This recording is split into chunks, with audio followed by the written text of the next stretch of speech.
The Manhattan skyline stretched behind the glass pavilion like a promise no one could keep. Nicholas Pellegrini stood near the bar with a glass of whiskey he hadn't touched, watching wealthy people pretend to care about art. The charity gala was exactly what he expected. Boring speeches, fake smiles, business disguised as philanthropy. He was only here because his lawyer insisted. Good optics, the man had said. Show the city you support education and culture. Nicholas supported neither, but he understood strategy. So he came, wore the black suit, nodded at the right people, and waited for the acceptable moment to leave. The pavilion was filled with displays from local schools. Children's paintings covered portable walls. Sculptures made from recycled materials sat on pedestals. Parents walked around taking photos. Teachers guided groups of students through the space with practiced patience. Nicholas checked his watch. 15 more minutes, then he could go. Ethan Rossi appeared at his shoulder, phone in hand. Anthony Bianchi is here, 3rd floor. Wants to talk about the shipment. Tell him tomorrow. He insists. Nicholas exhaled slowly. 5 minutes. No more. Ethan nodded and disappeared into the crowd. Nicholas set his glass down on the bar and turned toward the stairs. That was when he heard it. A voice. Soft, warm, familiar in a way that stopped him mid-step. Connor, slow down. Stay where I can see you. His entire body went cold, then hot. He knew that voice. Knew it better than his own heartbeat once. He hadn't heard it in 4 years, but it landed in his chest like a bullet. Nicholas turned slowly.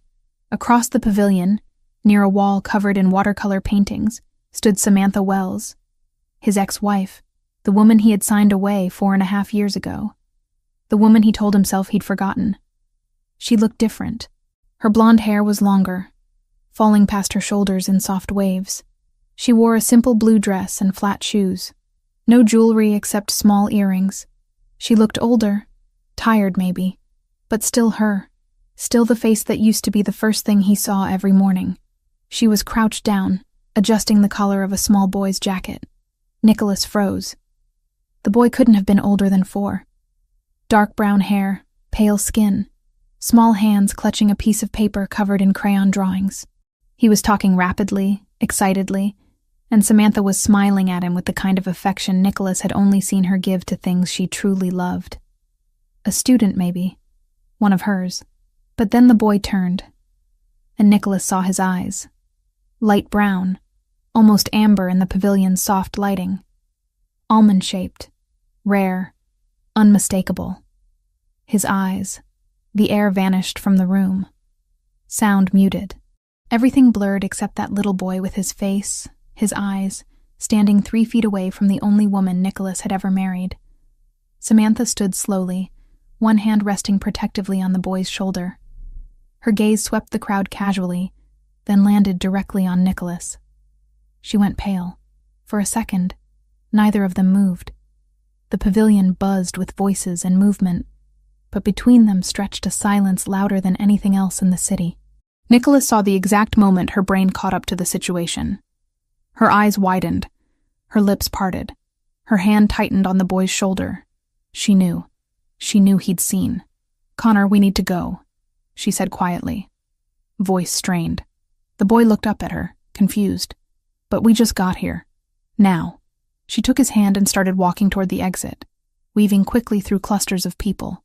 Nicholas watched her retreat, his mind roaring with calculations he didn't want to make but couldn't stop. Connor. The boy's name was Connor. He looked 4 years old, maybe a little younger, hard to tell. The divorce had been finalized 4.5 years ago. June 14th. He remembered the date because it was the same day his father died. He'd signed the papers in a hospital waiting room while his mother sobbed 3 doors down. If the boy was his, if those eyes meant what Nicholas thought they meant, then Samantha had been pregnant when they signed. And she never told him.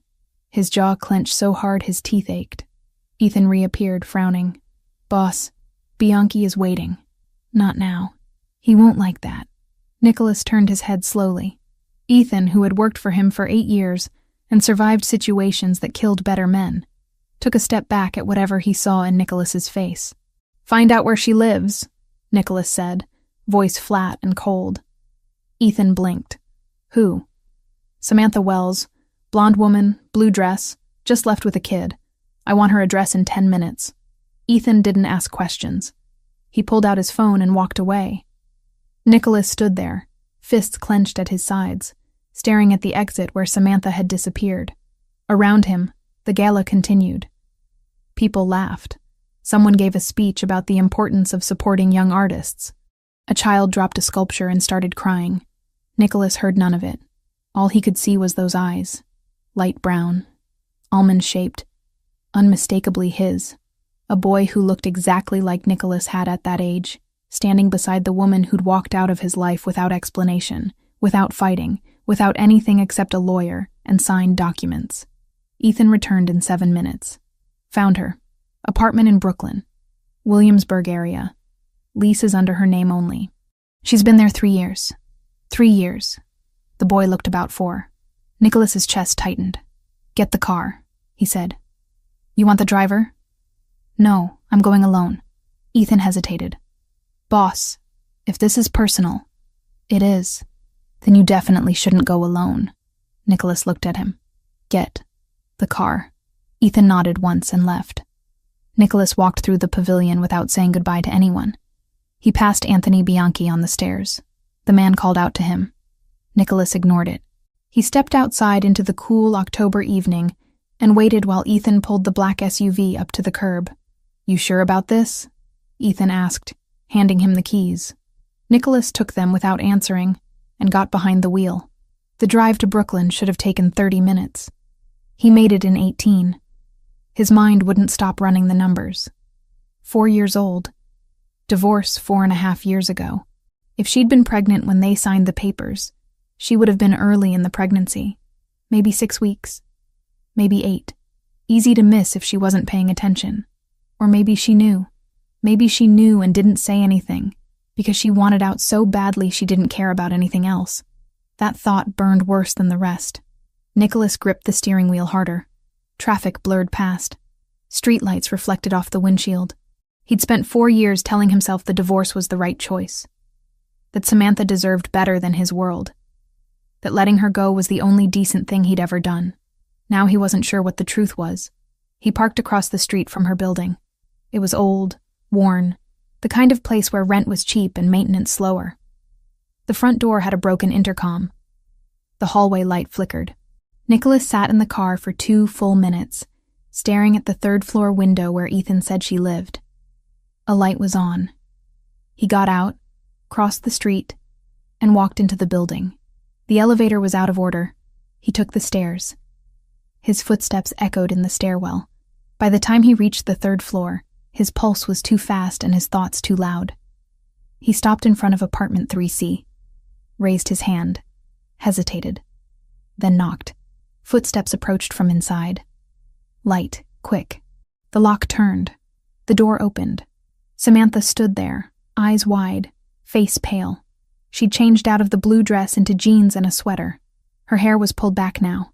She looked exactly like the woman he'd married, and nothing like her at the same time.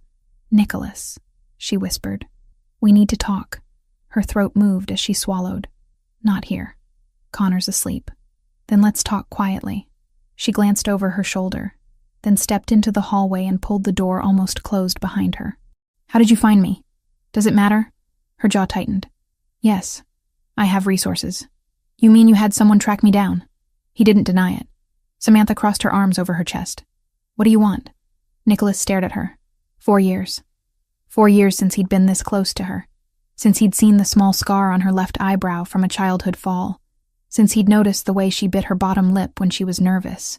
She was doing it now. The boy? He said. Connor.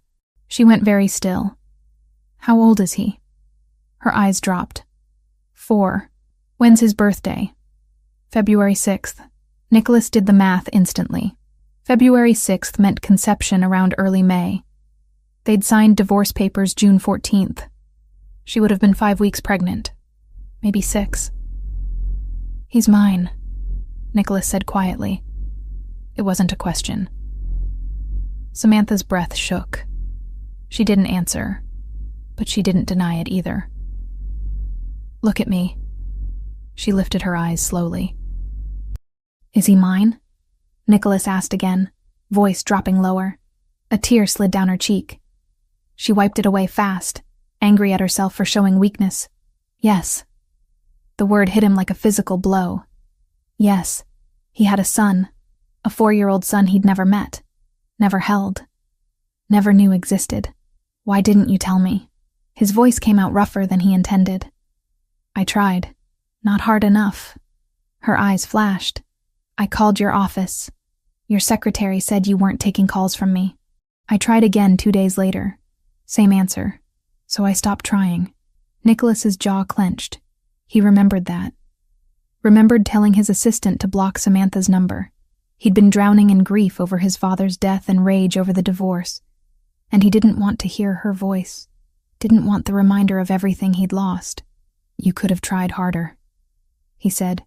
"I was 27, alone, and pregnant with a child whose father made it very clear he didn't want anything to do with me." Samantha shot back. "Forgive me for not forcing my way into your life when you'd already pushed me out of it." Nicholas took a step closer. She didn't back away, but her breathing quickened. "You don't get to do this," he said quietly. "You don't get to keep my son from me for 4 years and act like I'm the one who failed. You signed the papers without a second thought," she whispered. "You didn't ask why. You didn't fight. You just let me go like I didn't matter. I let you go because staying with me would have destroyed you. That wasn't your choice to make." They stood there, inches apart. 4 years of silence and hurt crackling between them like a live wire. Finally, Nicholas exhaled. "I want a paternity test." Samantha nodded. "Fine. And when it confirms what we both already know, I want custody." Her entire body went rigid. "No, he's my son. He doesn't even know you. Because you never gave me the chance. You want me to put him in your world?" Samantha's voice rose slightly. "The same world you said was too dangerous for me? The world that made you sign divorce papers without hesitation?" Nicholas's hands curled into fists at his sides. "That's different." "How?" "Because he's mine. He's mine too," she said fiercely. "And I'm not letting you take him." Nicholas stared at her for a long moment. Then he stepped back. "I'll have the test arranged tomorrow. A private lab. Discreet. You can bring him." "And then what?" "Then we figure out what happens next." He turned and walked down the hallway toward the stairs. Behind him, he heard Samantha's door open and close softly. Nicholas didn't look back. He got in the car, gripped the steering wheel, and sat there in the dark. He had a son with his eyes, his face, his blood. And he'd missed 4 years of that boy's life. The rage that filled him wasn't directed at Samantha. Not entirely. It was aimed at himself, for being too proud to answer her calls, for thinking letting her go was noble, for spending 4 years pretending he didn't still think about her every single day. Nicholas started the engine and drove back to Manhattan. He didn't sleep that night. The DNA test took 36 hours to process. Nicholas spent every minute of that time watching, not personally, but through cameras, through his men, through every resource he had available. Ethan handled the logistics, a private laboratory in Lower Manhattan that catered to people who valued discretion over speed. The technician arrived at Samantha's apartment building at 9 a.m, dressed like a medical courier. She brought Connor down to the lobby, holding his hand while a stranger swabbed the inside of his cheek. Nicholas watched the footage later from his office. Connor didn't cry. He asked questions the whole time. "What's that? Why do you need my spit? Is this going to the doctor?" Samantha answered each one patiently, her voice calm even though Nicholas could see tension in every line of her body. The technician left. Samantha took Connor back upstairs. Nicholas replayed the clip 3 times, studying his son's face, his gestures, the way he looked up at Samantha with complete trust. "Boss," Ethan said from the doorway, "you need to see this." Nicholas looked up. "What?" "Her car. The Honda. I had someone check it out. And brake pads are worn down to nothing. Front left tire has a slow leak. Engine light's been on for 6 months according to the mechanic shop she took it to once. They told her it needed $1,200 in repairs. She never went back. Nicholas's jaw tightened. What else? Ethan stepped inside and closed the door. He set a folder on the desk. Credit report, bank statements, employment records. Everything you asked for. Nicholas opened the folder. The numbers told a story he didn't want to read but couldn't look away from. Samantha Wells earned $38,000 a year teaching art at a community center in East Williamsburg. Her rent was $1,400 a month. After utilities, groceries, and Connor's daycare, she had maybe $200 left each month, sometimes less. Her credit card had a balance of $4,000. Minimum payments only. She'd applied for 3 loans in the past year. Denied every time. Nicholas closed the folder and leaned back in his chair. She's barely surviving, Ethan said quietly. I can see that. Connor's daycare is in a rough area. No security, chain link fence. I drove by this morning. There were 2 fights outside the building before 10 a.m. Nicholas's hands curled into fists on the armrests. Ethan continued. She works late 3 nights a week. Picks Connor up after dark. Walks 4 blocks to the subway with him. No car because the Honda doesn't start half the time. Why are you telling me this? Because you need to understand what you're walking into, Ethan said. She's not hiding him from you out of spite. She's doing the best she can with nothing. Nicholas didn't answer. Ethan left. Nicholas sat alone in the office, staring at the folder. $4,000 in debt. A car that didn't run. A child in a daycare with no security. His son. His son was living like that while Nicholas sat in a penthouse worth $8 million. The rage that filled him wasn't hot. It was cold, sharp, the kind that made decisions without emotion. He called Ethan back. Set up a meeting with her. Tomorrow. Somewhere neutral. Where? The park. Near her apartment. Noon. Ethan nodded and left again. Nicholas opened his laptop and started making lists. Things Connor would need. Things Samantha would refuse but accept eventually. A plan that didn't involve lawyers yet, because lawyers made everything worse. The DNA results came back 36 hours later. Probability of paternity, 99.9%. Nicholas stared at the document for a full minute. He'd known, of course. Known the second he saw Connor's eyes, but seeing it in writing made it real in a way nothing else had. He was a father. He had a son named Connor who loved dinosaurs and drew pictures and had no idea his entire life was about to change. Nicholas folded the paper carefully, slid it into his jacket pocket, and walked out of the office. The park near Samantha's apartment was small, crowded, filled with children and their parents. Nicholas arrived 15 minutes early. He sat on a bench near the playground and waited. Samantha appeared at noon exactly, holding Connor's hand. The boy wore a blue jacket and sneakers that looked slightly too big. He ran toward the swings the second Samantha let go of his hand. She walked over to Nicholas slowly. Her face was guarded, tired. She sat on the opposite end of the bench, leaving 2 feet of space between them. You got the results, she said. Not a question. Yes. And. Nicholas pulled the folded paper from his pocket and handed it to her. She opened it, read the single line that mattered, and closed it again. So now what? She asked. Now we talk about custody. Her shoulders tensed immediately. I already told you. I'm not taking him from you, Nicholas interrupted. But I'm not staying out of his life either. Samantha looked at him for the first time since sitting down. What does that mean? It means I want time with him. Supervised, if that makes you feel better. Neutral locations. Whatever you need to feel safe. Why would I need to feel safe? Because you haven't seen me in 4 years. And the last time you did, I signed papers ending our marriage without asking a single question. That landed like a slap. Samantha flinched. Nicholas continued, voice steady. I don't expect you to trust me. I haven't earned it. But Connor is my son, and I'm not walking away from that. You don't know him. I want to. She stared at the playground where Connor was climbing across monkey bars, his small hands gripping each rung carefully. He doesn't know you exist. Then introduce me. As what? A stranger? As a friend. For now. Samantha shook her head slowly. This is insane. You're the one who kept him from me for 4 years. Her eyes flashed. Don't start that again. I tried to reach you. You made it impossible. You tried once. Twice, she corrected sharply. And both times your secretary told me you didn't want to hear from me. So forgive me for taking the hint. Nicholas looked away, jaw tight. She was right. He'd shut her out completely. Blocked her number, refused calls, made it clear through his assistant that contact wasn't welcome. He'd done that. I'm sorry, he said quietly. Samantha blinked. What? I'm sorry. For not taking your calls. For making this harder than it had to be. She stared at him like he'd spoken a language she didn't understand. You've never apologized to me before.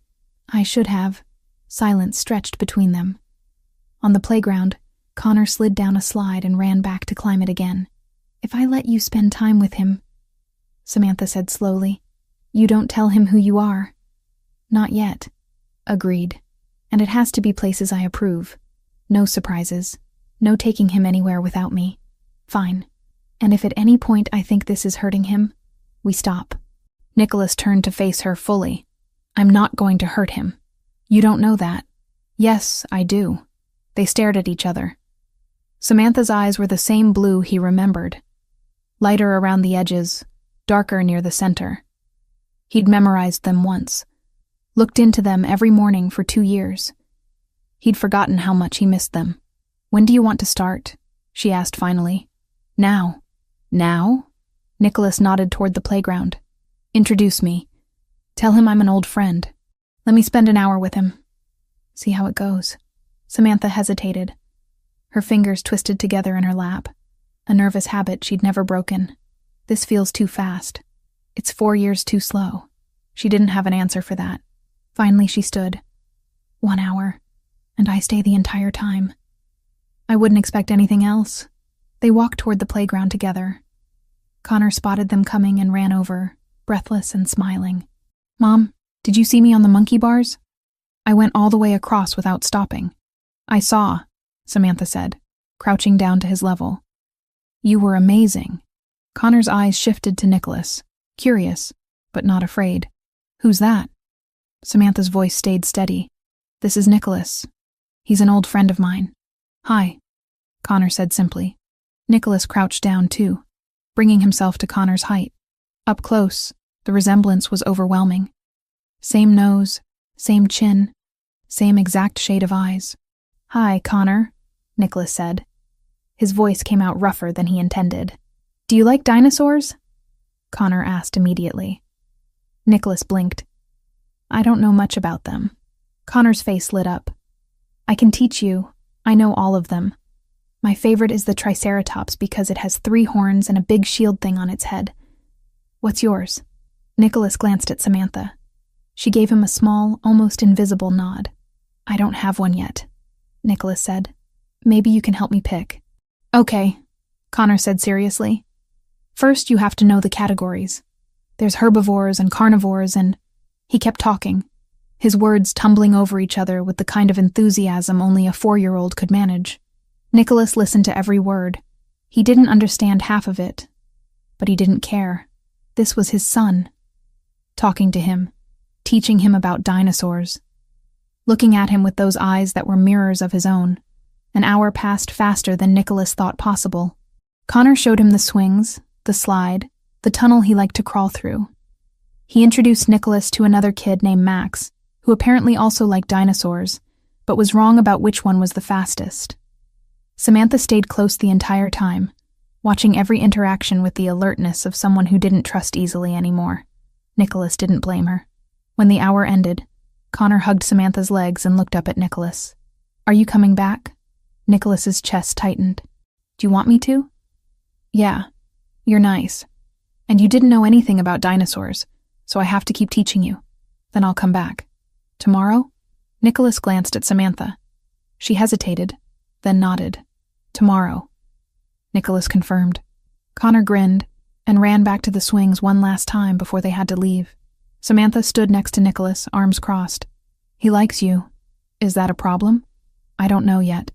Nicholas watched Connor climb the ladder to the slide. I meant what I said. I'm not going to hurt him. Everyone says that. I'm not everyone. She looked at him then, really looked at him. No, you're not. They stood there in the October afternoon, the sounds of the playground surrounding them, the weight of 4 years pressing down between them. "Same time tomorrow?" Nicholas asked. "Same time."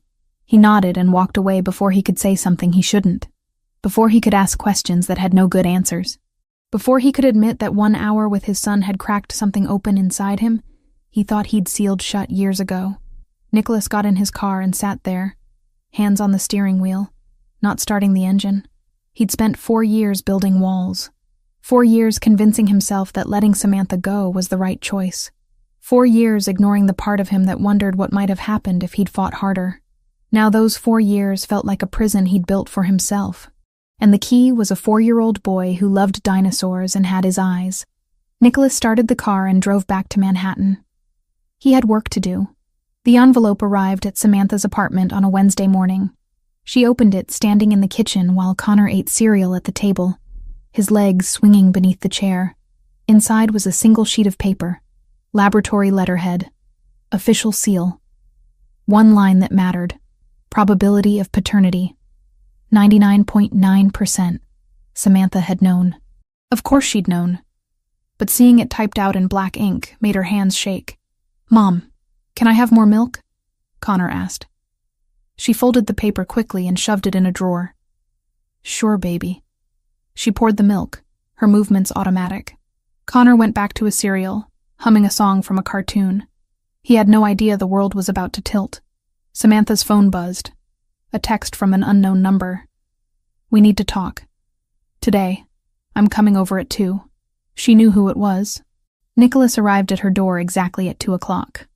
Samantha opened it before he could knock. Connor was at daycare. They had 3 hours alone. Nicholas stepped inside without waiting for an invitation. He wore a dark gray suit, no tie, the jacket unbuttoned. He looked like he hadn't slept. Good. Neither had she. He pulled a folder from under his arm and set it on the small kitchen table. "I had my lawyer draw these up." Samantha didn't touch the folder. "What are they?" "Custody agreement. Shared. 50-50. Alternating weeks. Holidays split evenly." Her stomach dropped. "No, he's my son. He doesn't even know you." Nicholas's jaw tightened. "That's not my fault. I'm not doing this again," Samantha said, her voice rising. "You don't get to show up after 4 years and demand half his life. I'm not demanding. I'm offering a legal arrangement that protects both of us." "You mean protects you?" "It protects him," Nicholas corrected. "He deserves a father. He's had a mother for 4 years. That's been good enough so far." Nicholas took a step closer. "Has it?" "Really?" Samantha's face went hot. "What's that supposed to mean?" "It means I know what you make. I know where he goes to daycare. I know your car doesn't start half the time, and you walk him 4 blocks to the subway after dark." Her breath caught.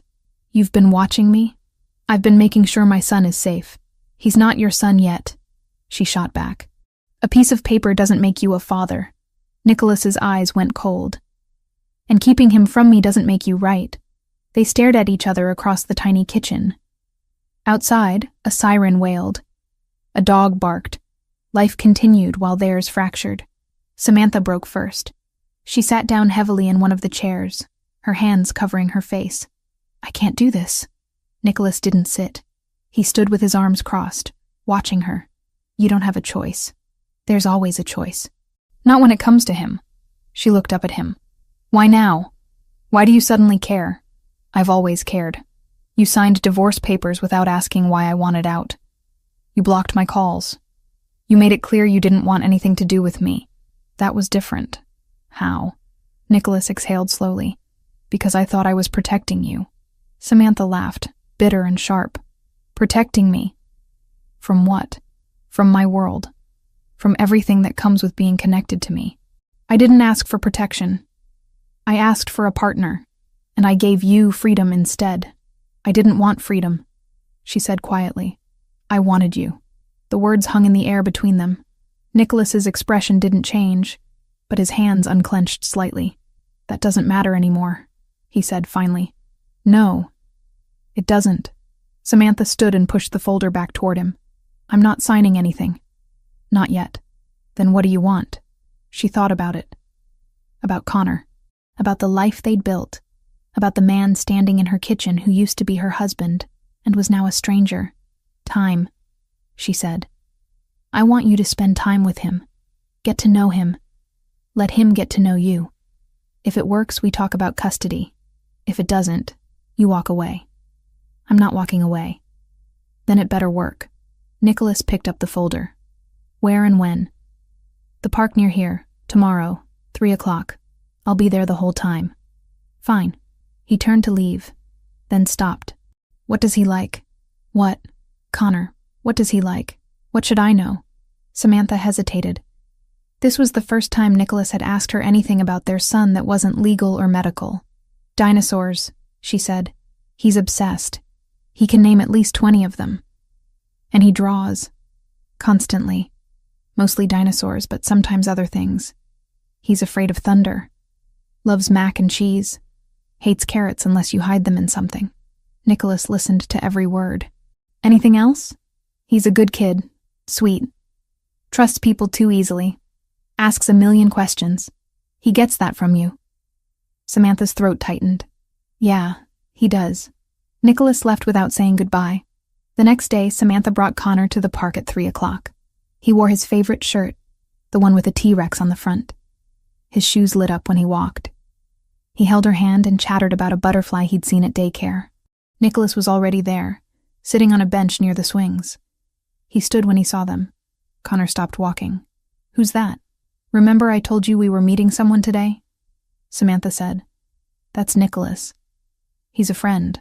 Your friend? Yes. Does he like dinosaurs? I don't know. You'll have to ask him. Connor considered this, then let go of her hand and walked over to Nicholas. Samantha followed, her heart beating too fast. Hi, Connor said, tilting his head back to look up at Nicholas. Do you like dinosaurs? Nicholas crouched down to Connor's level. Up close, the resemblance was impossible to miss. Same eyes, same chin, same serious expression when thinking. I don't know much about them, Nicholas admitted. Connor's face lit up. I can teach you. I know everything. Well, not everything, but a lot. My favorite is Triceratops. What's yours? I don't have one. You have to pick one. Everyone has a favorite. Nicholas glanced at Samantha. She nodded slightly, giving permission for whatever came next. Then, I guess I need help choosing, Nicholas said. Okay. First, you need to know the categories. There's plant eaters and meat eaters. The plant eaters are called herbivores. The meat eaters are carnivores. Which one do you like better? I'm not sure. Do you like eating meat or vegetables? Meat. Connor nodded seriously.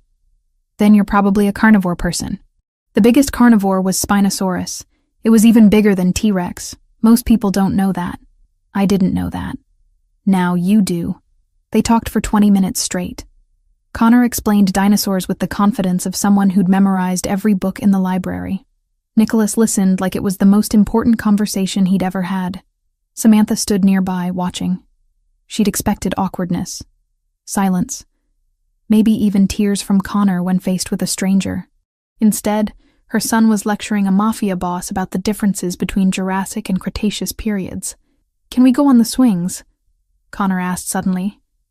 If your mom says it's okay, Nicholas said. Connor turned to Samantha. Can we? Sure.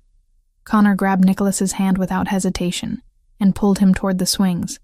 Nicholas looked down at the small hand in his, and for a second, his entire expression cracked open.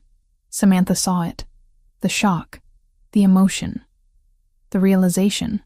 This was his son, holding his hand, trusting him. At the swings, Connor climbed onto one and started pumping his legs. Push me! Nicholas stood behind him and gave a gentle push. Then another. Connor went higher, laughing. Higher! Nicholas pushed harder. Connor shrieked with delight. An hour passed. Then another. Connor showed Nicholas the slide, the monkey bars, the tunnel he liked to crawl through. He introduced Nicholas to 2 other kids and explained that one of them, Max, was wrong about which dinosaur could run the fastest. It's obviously Gallimimus, Connor insisted. Nicholas had no idea what that meant, but nodded anyway. The sun started to set. The The park emptied slowly. Samantha finally called Connor over. "We need to go home, baby." "Already? It's almost dinner time." Connor ran back to Nicholas. "Are you coming tomorrow?" Nicholas crouched down again. "Do you want me to?" "Yeah." "You didn't finish learning about dinosaurs. There's like 100 more I need to tell you about. Then I'll come back." "Promise?" Nicholas hesitated, then nodded. "Promise." Connor threw his arms around Nicholas's legs in a sudden, impulsive hug. Nicholas froze. His hands hovered in the air for a second, before slowly, carefully settling on Connor's small back. The hug lasted maybe 5 seconds. Then Connor pulled away, waved, and ran to Samantha. "Bye, Nicholas." "Bye, Connor." Samantha took Connor's hand. They walked toward the park exit. She glanced back once and saw Nicholas still standing there, frozen in place, staring after them.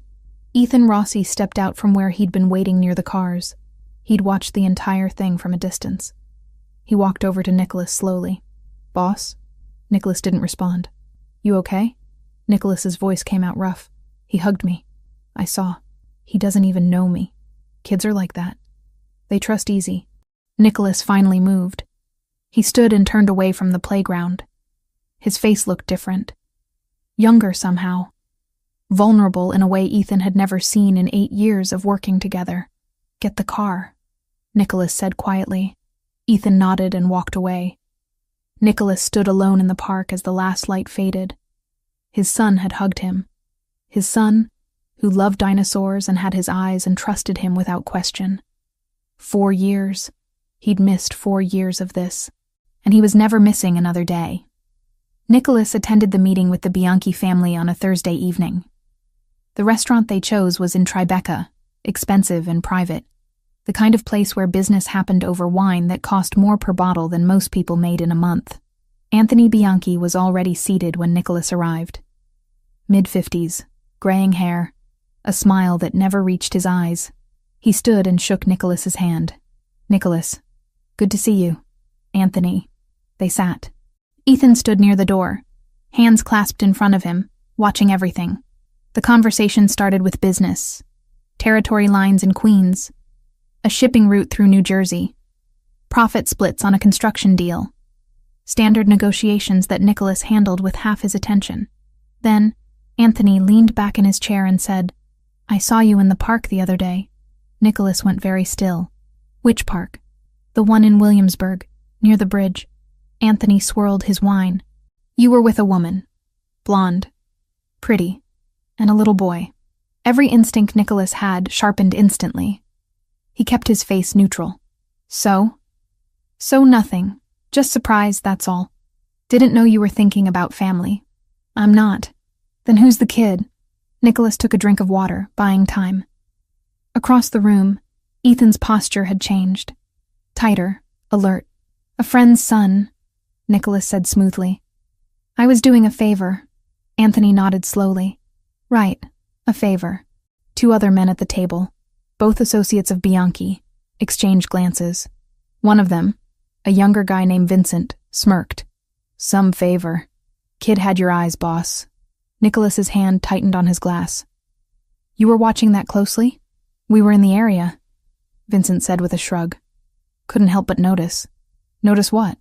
"That the kid looked just like you." The table went quiet. Anthony set his wine down carefully. "Vincent, shut up." "I'm just saying."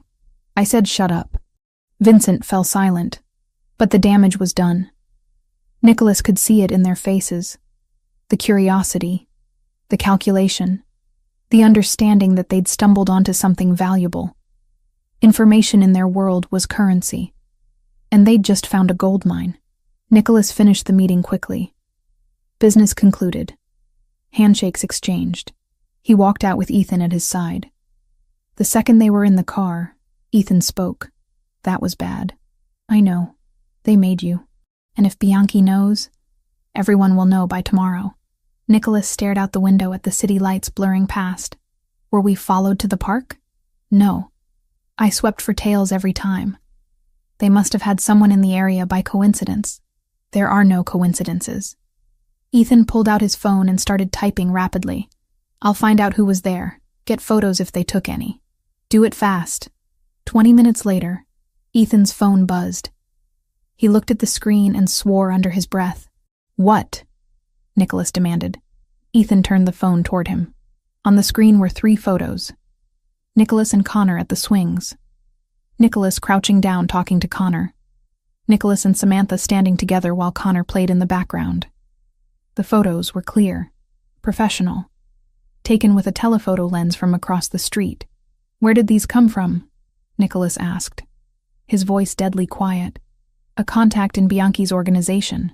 He says they've been circulating since yesterday. Who else has seen them? Half the families in the city by now. Nicholas closed his eyes briefly. This was exactly what he'd feared.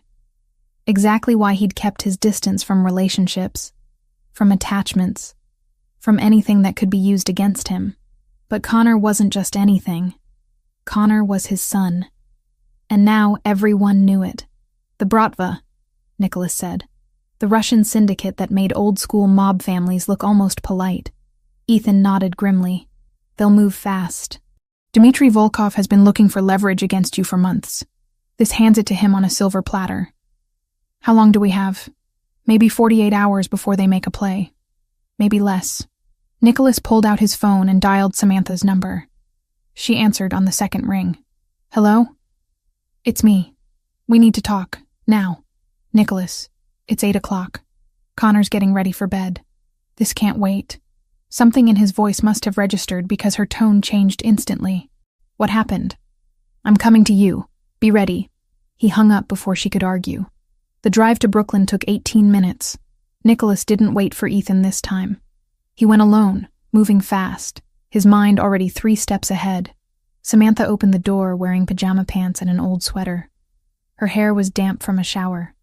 She took one look at his face and stepped aside. Connor's in his room, she said quietly. Nicholas walked to the small kitchen table and set his phone down. He pulled up the photos and turned the screen toward her. Samantha went pale. What is this? Someone was watching us, at the park. They took these and sent them to half the crime families in New York. Her hand flew to her mouth. Oh my God. There's a Russian organization, Bratva. They've been trying to take territory from me for the last year. They'll use this. Use what? Connor. Nicholas's voice came out harder than he intended. They'll use him to get to me. Samantha sank into a chair. I don't understand. How would they? Kidnapping, threats. Anything that forces me to negotiate. He leaned forward, hands flat on the table. They won't hurt him if they can avoid it. He's only valuable alive, but they won't hesitate to take him if they get the chance. This is insane.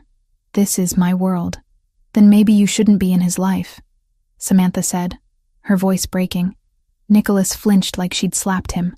It's too late for that. They know about him now. Staying away won't protect him anymore. So what do? You move, tonight, to my property on Long Island. It's secure. Guards, cameras. No one gets in or out without clearance. Samantha shook her head immediately. No, absolutely not. Samantha, I'm not moving into your house. I'm not putting Connor in that world. He's already in it, Nicholas said flatly. The second those photos started circulating, he became a target. Moving gives us time to neutralize the threat. Neutralize how? That's my problem. Your problem is keeping Connor safe until I handle it. Samantha stood abruptly and paced to the window. Outside, the street was dark except for a few streetlights. A car passed. Normal life. Continuing. How long? She asked without turning around. I don't know. A week, maybe 2. And then what? Then you can go back to your life. She turned to face him. What if I say no? Nicholas's jaw tightened. Then I'll get a court order. Emergency custody based on safety concerns. I have lawyers who can make that happen in 6 hours. You wouldn't. Try me. They stared at each other across the small apartment. Samantha's hands were shaking. Nicholas could see tears in her eyes, but she refused to let them fall. I hate you, she whispered. I know. This is exactly why I left. I know that too. She wiped her eyes roughly. If we do this, I have rules. Connor doesn't leave my sight. He doesn't know what's happening. And the second the threat is gone, we leave. Agreed. And you don't get to make decisions about his life without talking to me first. Fine. Samantha took a shaky breath. How soon do we need to go? Now. Tonight. My men are already on their way to help pack. That fast? I'm not taking chances with him. Something in his voice made Samantha pause. She looked at Nicholas, really looked at him, and saw something she'd never seen during their marriage.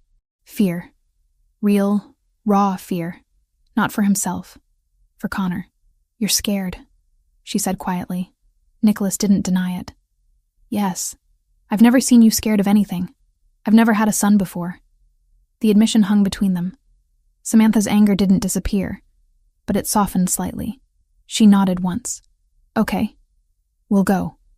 But I need to make a phone call first. To who? My father. He'll worry if I disappear. Nicholas hesitated, then nodded. Make it fast. And don't tell him where you're going. Samantha pulled out her phone and stepped into the hallway. Nicholas heard her voice, muffled through the door. Brief. Tense. She came back 2 minutes later. He's not happy. Can he keep it quiet? He lives in Florida. He won't tell anyone. A knock came at the door. Ethan entered with 3 other men, all carrying boxes and duffel bags. We're ready, boss. Nicholas nodded. Pack everything she and the boy need. Clothes, toys, school stuff. We move in 30 minutes. The men got to work immediately, efficient and silent.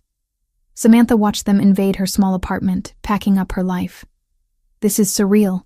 It's temporary. You keep saying that. Because it's true. Connor's door opened.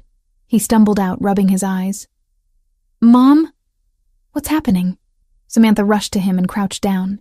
Hey, baby, we're going on a little trip. Where? To Nicholas's house. Remember Nicholas? From the park? Connor brightened immediately. The dinosaur guy? Yeah, the dinosaur guy. Is he coming?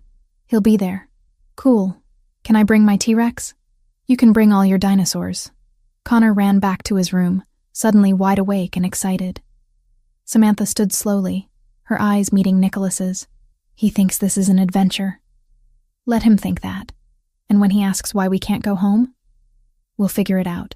The packing took 25 minutes. Ethan and his men loaded everything into 2 black SUVs parked outside. Samantha carried Connor down the stairs, his favorite stuffed dinosaur tucked under his arm. Nicholas waited by the car. Connor waved at him sleepily. Hi, Nicholas. Hi, Connor. Ready for an adventure? Uh-huh. Samantha buckled Connor into the back seat. He was asleep before they left Brooklyn. The drive to Long Island was silent. Samantha stared out the window, watching the city give way to suburbs, then darkness. Nicholas drove, his hands steady on the wheel, his mind already working through contingencies. When they arrived at the property, Samantha saw the full scope of what she'd agreed to. High walls, security gates, cameras everywhere, guards patrolling the perimeter. It wasn't a house, it was a fortress. And for the first time since seeing those photos, Samantha understood exactly how much danger Connor was in. The property gates opened automatically as Nicholas's SUV approached. Samantha watched through the window as they passed through 2 separate checkpoints, each manned by armed guards who nodded at Nicholas without speaking. The house itself appeared suddenly through a line of trees. 3 stories, stone and glass, lights glowing from several windows. It looked more like a modern museum than a home. This is where you live? Samantha asked quietly. Yes. Connor stirred in the back seat, still half asleep. Are we there? We're here, Nicholas said. The car stopped near the front entrance. Ethan was already waiting, along with 2 other men Samantha didn't recognize. They began unloading boxes immediately. Nicholas opened Samantha's door. She climbed out, then reached back for Connor. He wrapped his arms around her neck, burying his face in her shoulder. Come on, Nicholas said. I'll show you your rooms. Samantha followed him inside. The entrance hall had marble floors and a chandelier that probably cost more than her entire apartment. Everything was clean, modern, expensive. It felt cold. They took the stairs to the 2nd floor. Nicholas led them down a wide hallway to a set of double doors. This is yours, he said, pushing the doors open. Samantha stepped inside and stopped. The suite was enormous. living area with a couch and television, bedroom with a king-sized bed, bathroom with a tub big enough for 3 people, and through another door, a smaller bedroom clearly meant for a child, already furnished with a bed, desk, and bookshelf. "Connor can sleep in there," Nicholas said. "Or with you. Whatever makes him comfortable." Samantha set Connor down. He looked around with wide eyes. "Is this a hotel?" he asked. "No, baby. This is Nicholas's house. We're staying here for a little while." "How long?" "I'm not sure yet." Connor walked into the smaller bedroom and gasped. "Mom, look. There's a dinosaur lamp." Samantha followed him and saw a lamp shaped like a brachiosaurus on the bedside table. Brand new. Clearly bought recently. She turned to Nicholas, who stood in the doorway. "You bought that? I thought he'd like it." "When?" "Yesterday. After the park." Something twisted in Samantha's chest. She didn't know what to do with that information. Connor was already exploring, opening drawers, looking in the closet. "Can I sleep in here tonight?" "If you want to," Samantha said. "I want to." Nicholas checked his watch. "It's late. You should both get some rest.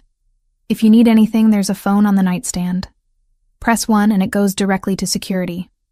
Press 2 and it comes to me." "Where's your room?" Samantha asked. "3rd floor. That's far. I'll be here in 30 seconds if you need me." Their eyes met. Samantha saw the truth in his face. He meant it. Whatever else had broken between them, his commitment to Connor's safety was absolute. "Okay," she said quietly. Nicholas left, closing the doors behind him. Samantha helped Connor change into pajamas and brush his teeth. He climbed into the new bed, still holding his stuffed T-Rex, and looked up at her. "This place is cool," he said. "It is." "Are we really on an adventure?" She forced a smile.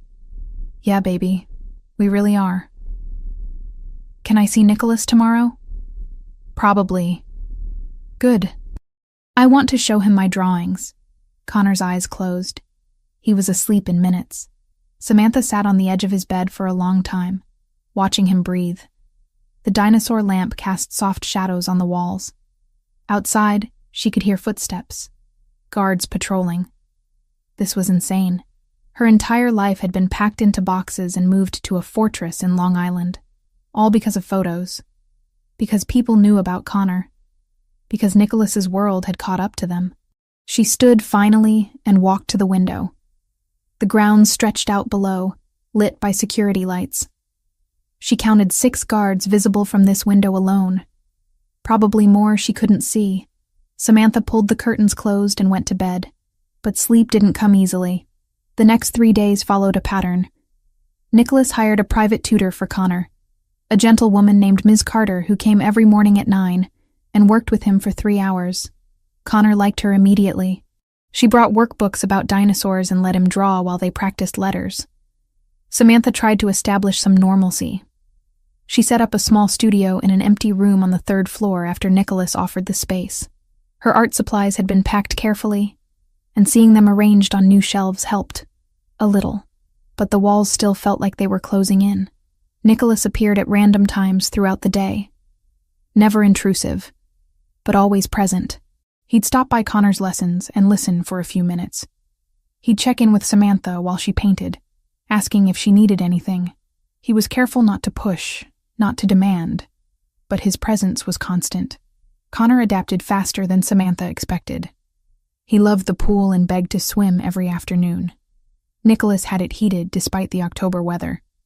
He loved the library with its floor-to-ceiling shelves. Nicholas showed him which books were about dinosaurs, and Connor spent hours looking at pictures. On the 4th night, everything changed. Samantha woke to the sound of Connor crying. She bolted upright immediately, disoriented in the unfamiliar room. Then she heard it again. A small, frightened sob from the next room. She ran to him. Connor was sitting up in bed, tears streaming down his face, clutching his T-Rex. "Baby, what's wrong?" "Bad dream," he whispered. "Come here." She lifted him out of bed and carried him to her room. He was shaking. She climbed into bed with him, pulling the blankets over both of them. "You're okay," she murmured, stroking his hair. "It was just a dream." You're safe. There were monsters. No monsters here, I promise. Connor buried his face against her chest. His breathing gradually slowed. After a few minutes, he was asleep again, one small hand fisted in her shirt. Samantha held him, her own heart still pounding. A soft knock came at the door. She froze. Who is it? Nicholas. It's 3 a.m. I know. The monitors picked up movement and crying. Is everything okay? Samantha hesitated, then said quietly, Come in.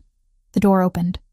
Nicholas stepped inside, wearing black sweatpants and a t-shirt. His hair was messy, like he'd been asleep. He looked at the bed where Samantha held Connor. Nightmare? He asked, keeping his voice low. Yes. Is he all right? He's fine, just scared. Nicholas moved closer hesitantly. Can I? Samantha nodded. He sat on the edge of the bed, careful not to disturb Connor. In the dim light from the bathroom, she could see his face clearly. The concern there. The fear. Does he get them often? Nicholas asked. Not usually. Maybe once a month. What are they about? Monsters.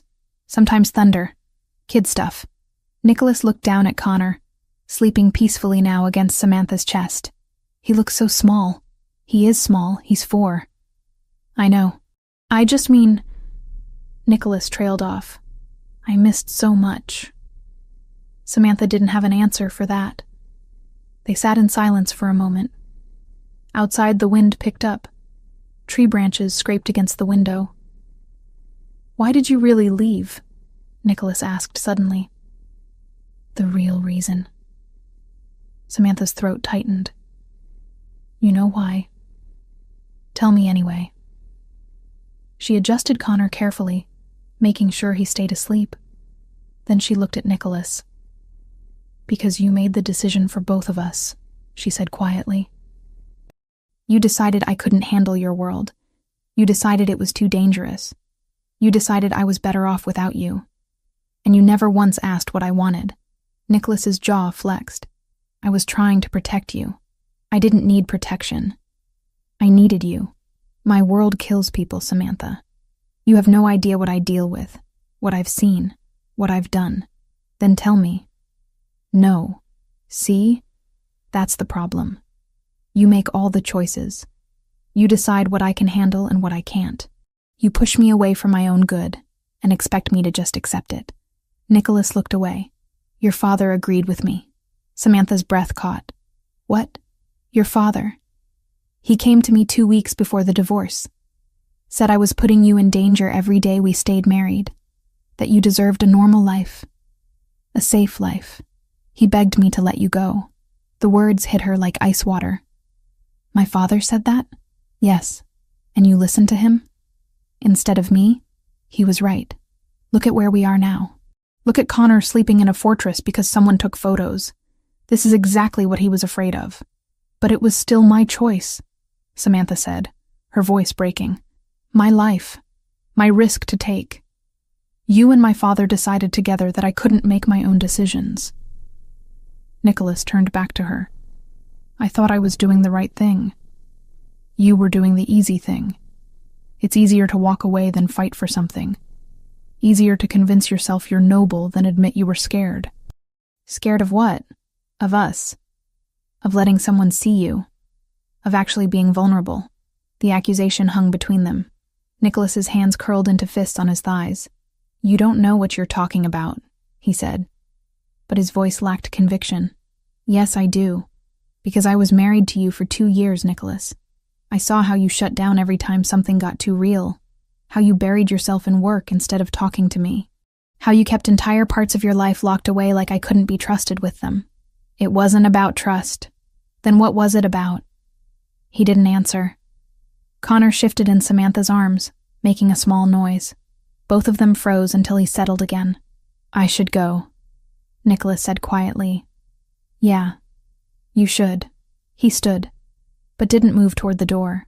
He looked at Connor one more time, then at Samantha. For what it's worth, he said. I never stopped thinking about you. Before she could respond, his phone vibrated in his pocket. He pulled it out, and his entire expression changed. What is it? Samantha asked. Security alert. Perimeter breach on the east side. What does that mean?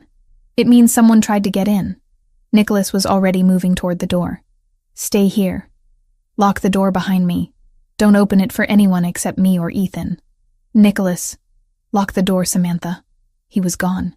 Samantha sat frozen for 3 heartbeats, then carefully moved Connor to the center of the bed and ran to lock the door. Her hands shook as she turned the deadbolt. Outside, she heard running footsteps. Voices shouting. Then nothing. She returned to the bed and pulled Connor against her, her heart hammering. The adventure had just become real. The cameras caught movement at 3:17 in the morning. Nicholas was already awake when the alarm came through his phone, a silent vibration against the nightstand. He grabbed it, saw the alert from the east perimeter, and was out of bed in seconds. Ethan met him in the hallway, weapon already drawn. 3 hostiles. They cut the fence near the service gate. Where are they now? Moving toward the main house. Team 2 is engaging. Nicholas took the stairs 2 at a time.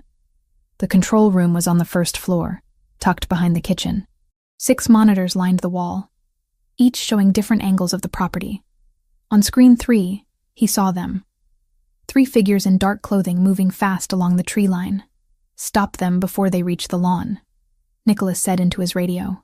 His men moved like shadows. 2 guards intercepted the intruders near the garage. Gunfire cracked through the night air.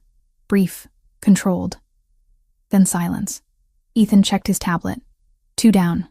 Third one headed north toward the service road. Send Delta team. Cut him off. On the monitor, Nicholas watched his men fan out. The 3rd intruder ran, but there was nowhere to go. The property was surrounded. 30 seconds later, the runner went down. All 3 neutralized, Ethan reported. Nicholas stared at the screens, his jaw tight. Get them off my property. Search them first. I want to know who sent them. Already on it. Nicholas stayed in the control room until the sun came up. By then, the bodies were gone, the fence repaired, and the only evidence of the attack was a small bloodstain on the grass that would be gone by afternoon. Ethan returned with a folder. Mercenaries. All 3 had Russian cigarettes and burner phones. One had a photo. He set the photo on the desk. It was grainy, taken from a distance. Samantha and Connor at the park. The same one Nicholas had seen before. They were professionals, Ethan said. Trained. This wasn't reconnaissance. They were mapping the property for a real assault. How long do we have? Days. Maybe a week. Nicholas leaned back in his chair. Increase perimeter patrols. I want someone on every corner of this property 24 hours. No gaps. Done. And no one tells Samantha the details, just that we had a security incident. Ethan raised an eyebrow. You think she won't figure it out? I think she doesn't need to know 3 men died trying to get to her son in the middle of the night. Your call, boss. Nicholas rubbed his face. He hadn't slept more than 3 hours in the past week. Coffee wasn't helping anymore. Nothing was. One more thing, Ethan said. The interrogation before we put down the 3rd guy. He said they were hired through an intermediary. No direct contact with Bratva Command. But the money trail points to Volkov. Then we hit him back. When? Soon. I need to finalize the plan first. Ethan left. Nicholas sat alone with the monitors, watching Samantha's window on screen 5. The light was off. She was probably still asleep. Connor, too. They had no idea how close it had been. By the time Samantha woke, the property looked exactly as it had the day before. Guards patrolling. Birds singing. Morning light filtering through the trees. She found Connor already awake, sitting at the kitchen table with a bowl of cereal. Maria was humming while she wiped down the counter. Morning, baby, Samantha said, kissing the top of Connor's head. Morning. Can I swim today? Maybe this afternoon. Nicholas said he'd teach me to dive. Samantha glanced at Maria, who smiled. Mr. Pellegrini was down here early. He mentioned something about the pool. Where is he now? His office, I think. Samantha poured herself coffee and sat across from Connor. He was telling her about a dream he'd had involving a dinosaur that could fly and breathe underwater at the same time when Ethan appeared in the doorway. Morning, he said. Samantha, can I talk to you for a minute? She stood. Sure. They stepped into the hallway. Ethan kept his voice low. We had a security incident last night. Nothing made it to the house. Everyone's safe. But Nicholas wanted you to know we're tightening protocols. What kind of incident? Perimeter breach. We handled it. Handled it how? Ethan's expression didn't change. The way we handle all threats. She understood. How many? 3. Her stomach turned. And there, gone. Samantha looked back toward the kitchen where Connor was still eating cereal, completely unaware. Does Nicholas think they'll try again? Yes. When? We don't know. That's why we're increasing security. She nodded slowly. Okay. Thank you for telling me. Nicholas wanted to tell you himself, but he's been in meetings all morning. It's fine. Ethan left. Samantha stood in the hallway for a long moment before returning to the kitchen. She forced a smile when Connor looked up. Can we go to the pool now? He asked. After your lesson with Ms. Carter. But I want to swim. Later, she said firmly. Connor pouted but didn't argue. The rest of the morning passed in a blur. Ms. Carter arrived at 9 and took Connor to the library. Samantha retreated to her makeshift studio on the 3rd floor, but she couldn't focus. Every noise made her jump. Every footstep in the hallway pulled her attention from the canvas. She finally gave up and went looking for Nicholas. She found him in his office, surrounded by papers and maps. He looked up when she knocked. Come in. She closed the door behind her. Ethan told me about last night. I was going to tell you myself. Were you? Or were you going to let me find out when the next group shows up? Nicholas stood. I didn't want you to panic.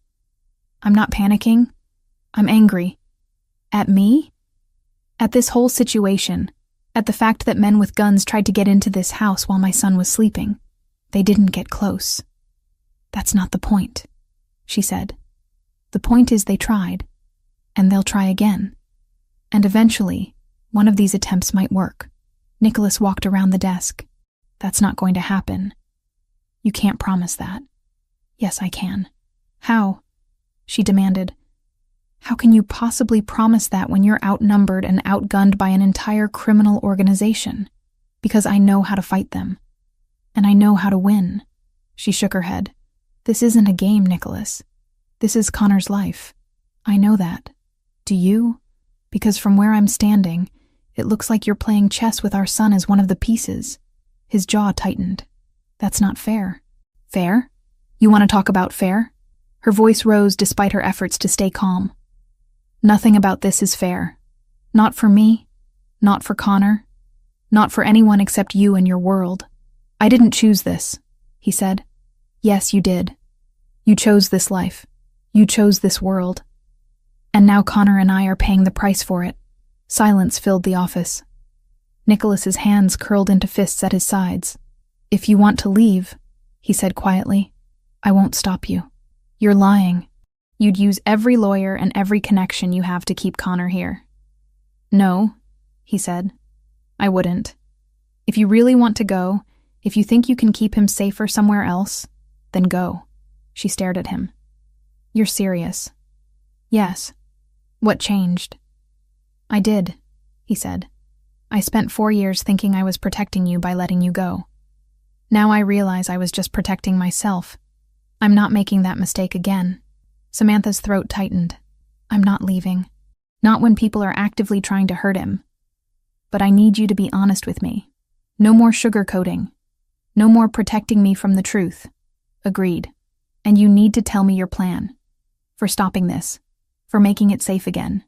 Nicholas walked back to the desk and picked up one of the maps. I'm going after Volkov directly. His organization runs out of 3 main locations in Brooklyn and Queens. If I hit them simultaneously, it destabilizes his entire operation. And then what? Then I make it clear that coming after my family has consequences. Consequences, she repeated. You mean more killing? Yes. She looked away.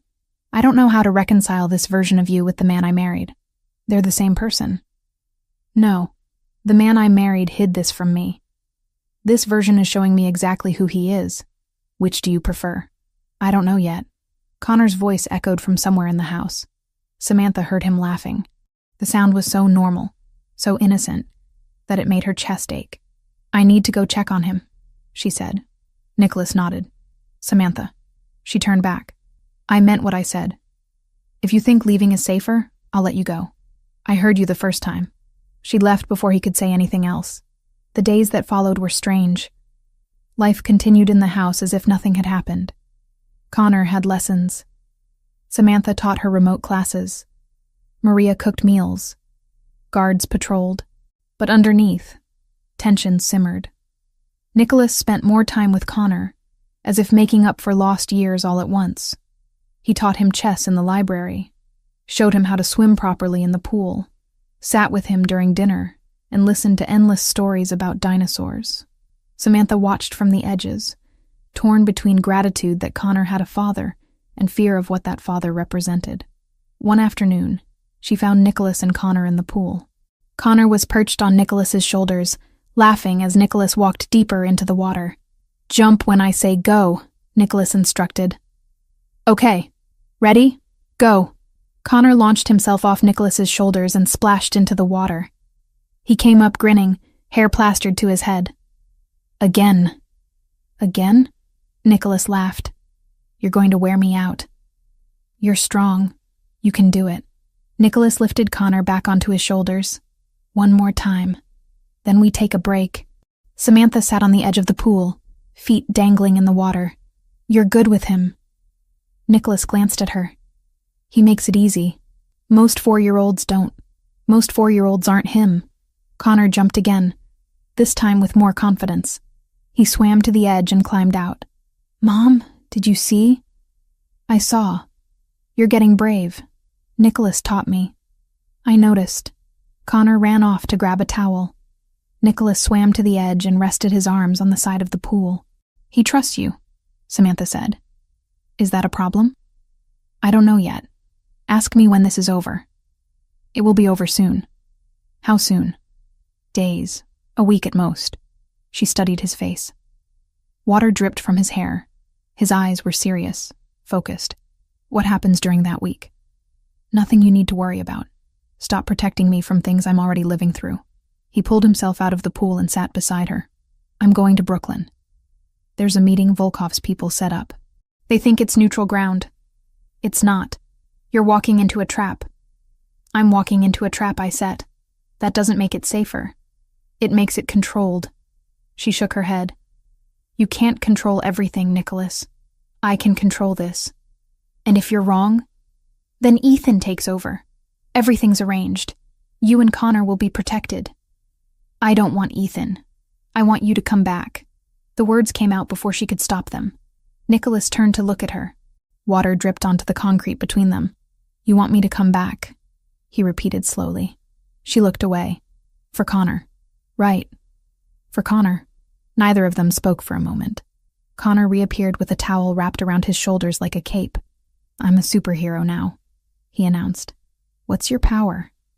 Nicholas asked. "I can swim really fast and I know everything about dinosaurs. That's a pretty good combination." Connor ran off again, cape flying behind him. Samantha stood. "I should get him dried off before he catches cold." Nicholas caught her wrist gently. "Samantha." She stopped but didn't turn around. "I'll come back," he said quietly. "I promise. Don't make promises you can't keep. I've never broken one to you. You broke our marriage vows." He released her wrist.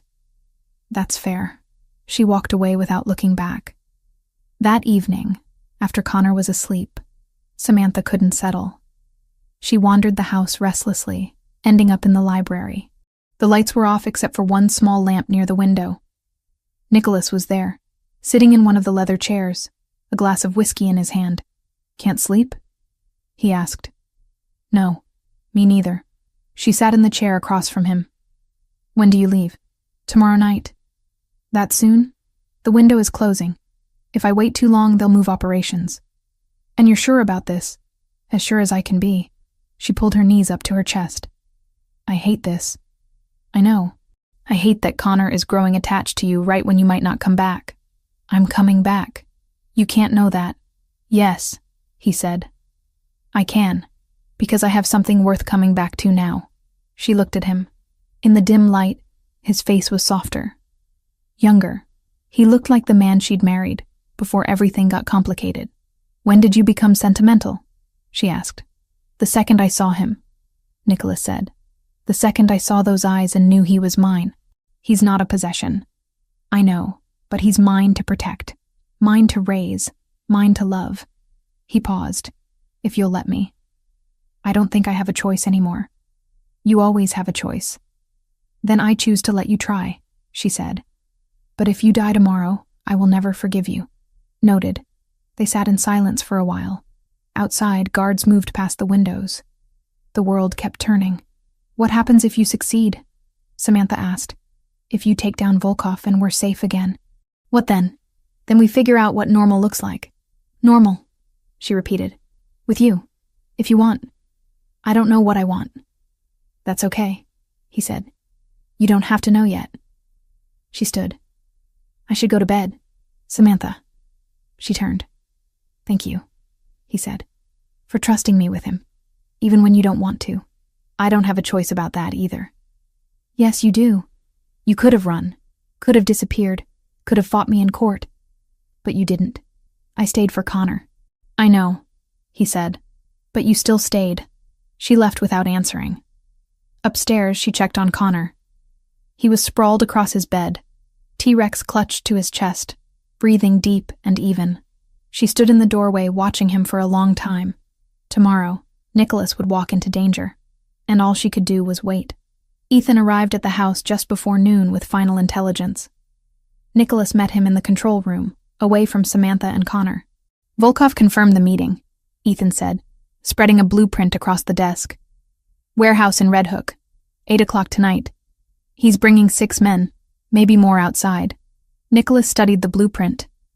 The warehouse was old, 3 stories with limited exits. Our advantage? We control the building next door, rooftop access, clear sightlines into every window. Ethan tapped the paper.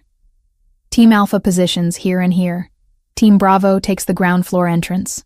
You go in through the front with me and 2 others. Volkov expects a negotiation. He's an idiot if he thinks you're there to talk. Nicholas allowed a thin smile. Let him think it until the last second. What about cleanup? Federal contact is ready. Agent Morrison owes me 3 favors. He'll take custody of whoever survives. Process them through channels that keep our names out of it. Ethan nodded. Charges? Racketeering? Weapons trafficking? Conspiracy? Morrison has files ready to go. Volkov and his lieutenants will be in federal custody by midnight. No bail. No chance of retribution. And if something goes wrong? Nicholas looked up. Then you get Samantha and Connor out of the state. Accounts are already set up. New identities if necessary. You have the documents? In the safe. But boss, it's not going to come to that. Probably not. But I don't take chances with them. Ethan studied him for a moment. You really changed. What do you mean? A year ago, you wouldn't have cared this much about exit strategies. You'd have walked in with a gun and handled whatever came. A year ago, I didn't have a son. Or an ex-wife you're still in love with. Nicholas's expression hardened. Focus on the job. I am focused. I'm just saying what everyone else is thinking. Then everyone else should mind their business. Ethan smiled slightly. Yes, boss. They spent the next hour reviewing positions, confirming team assignments, running through contingencies. By 2 o'clock, everything was set. Nicholas found Samantha in her studio. She was painting, but the brush strokes were distracted, unfocused. She turned when he entered. Is it time? She asked. Not yet. I leave at 6. She set the brush down. Connor asked where you were going tonight. What did you tell him? That you had work. He wanted to know if you'd be back for breakfast. What did you say? I said yes.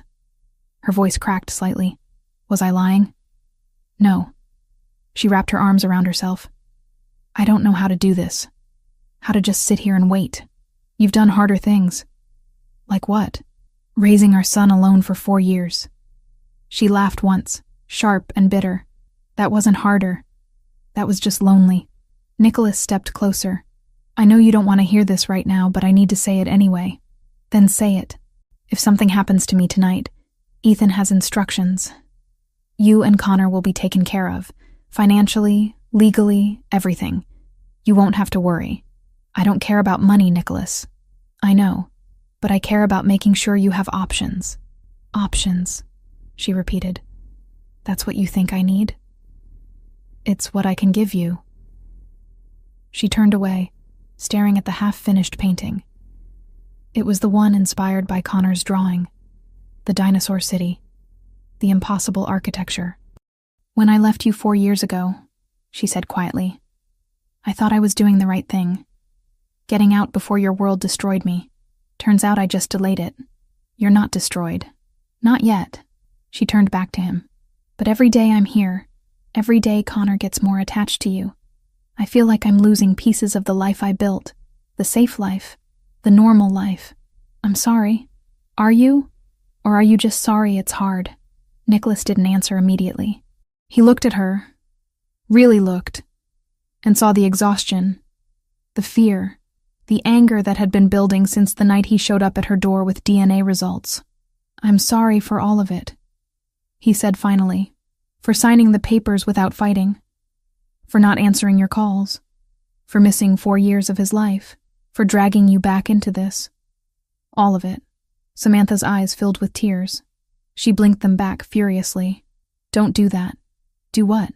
Apologize like you're saying goodbye. I'm not. Then stop acting like it. He closed the distance between them. She didn't back away. They stood inches apart, the air between them charged with 4 years of silence and everything they'd never said. I'm coming back, Nicholas said. I need you to believe that. I'm trying. Try harder. She almost smiled. Almost. You're impossible. I know. Footsteps pounded down the hallway. Connor burst through the door, nearly out of breath. Nicholas, Ms. Carter said the Triceratops could run 20 miles per hour. But I said it was only 15, and he said I should look it up. So can we look it up? Nicholas turned, and his entire expression softened. We can look it up. Now? Right now. Connor grabbed his hand and pulled him toward the door. Nicholas glanced back at Samantha once before being dragged into the hallway. She stood alone in the studio, heart pounding, hands shaking. He was leaving in 4 hours, and she had no idea if he was coming back. At 5 o'clock, Connor had his swimming lesson. Nicholas stood at the edge of the pool, watching him practice the diving technique they'd worked on yesterday. Connor's form was still clumsy, all enthusiasm and no precision, but he was trying. Good, Nicholas called, but bend your knees more before you jump. Connor nodded seriously and climbed out to try again. Samantha sat in one of the lounge chairs pretending to read a magazine. She hadn't turned a page in 15 minutes. After the 5th dive, Connor paddled to the edge. Can we do this again tomorrow? Nicholas crouched down to his level. Absolutely. Promise? I promise. Okay. Connor grinned and swam off to the shallow end. Nicholas stood and walked over to Samantha. Can I talk to you for a minute? She set the magazine aside. Sure. They moved to the far corner of the pool area, out of Connor's earshot. I want to tell him, Nicholas said. Tell him what? The truth. That I'm his father. Samantha's stomach dropped. Now? Today? Not today. When I get back. But I wanted you to know I'm ready. Why? Because he should know. Because I'm tired of being just Nicholas. Because if something goes wrong tonight, I want him to understand who I was to him. You said nothing would go wrong. I don't think it will. But I'm not leaving without saying this. She looked across the pool at Connor, who was now floating on his back, staring up at the glass ceiling. What if he doesn't understand? He's smart. He'll understand. What if he's angry I didn't tell him sooner? Then we deal with it together. Together, she repeated. Like a team? Yes. She studied his face, looking for deception or manipulation. She found neither. Just honesty. Raw and uncomfortable. Okay, she said finally. When you get back, we tell him. Together? Together. Connor called out from the pool. Mom, watch this. He did an underwater somersault, came up sputtering and grinning. That was amazing, Samantha called back. Nicholas checked his watch. I need to start getting ready. I know. Will you have dinner with me first? You and Connor? You want a family dinner 4 hours before you walk into a potential war zone? Yes. She didn't understand him. Probably never would. But she nodded anyway. Okay. Dinner was strange. Maria had prepared Connor's favorite, mac and cheese with cut-up hot dogs. She'd also made roasted chicken and vegetables for the adults. They sat together at the kitchen table, not the formal dining room, and it felt almost normal. Connor talked through most of the meal, telling them about a new dinosaur he'd learned about called Therizinosaurus. "It has claws this long," he said, spreading his arms wide. "And it ate plants, but it could still fight. Sounds dangerous," Nicholas said. "Everything's dangerous if you make it mad," Connor replied seriously. Nicholas smiled. "That's true." After dinner, Connor asked if Nicholas would read him a story before bed. Nicholas glanced at Samantha. She nodded. They went upstairs together, the three of them. Connor changed into pajamas while Samantha tidied his room. Nicholas stood in the doorway, watching. "Which book tonight?" Samantha asked. Connor pulled one from the shelf. A picture book about dinosaurs. "This one." They settled on Connor's bed, Connor in the middle, Samantha on one side, Nicholas on the other.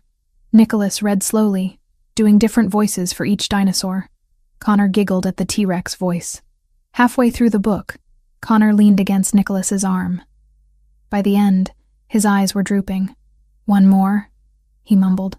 "Not tonight," Samantha said gently. "You need sleep, but I'm not tired. Your eyes say different." Connor yawned, proving her point. Nicholas set the book aside and stood carefully. Connor grabbed his hand. "You're coming back, right?" Connor asked. "For breakfast?" Nicholas crouched down. "I'm coming back." "You promise?" "I promise." Connor nodded, satisfied. "Okay. Night, Nicholas." "Good night, Connor." Samantha kissed Connor's forehead, turned off the light, and followed Nicholas into the hallway. She pulled the door mostly closed, leaving it cracked so she'd hear if he called.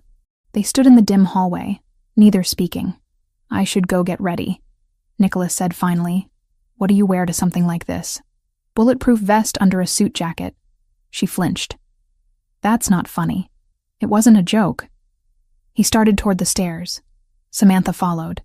At the bottom, she caught his arm. "Nicholas." He turned. "Come back to us," she said. "Not for me. Not even for Connor. For yourself. Because you deserve to be more than this." "More than what?"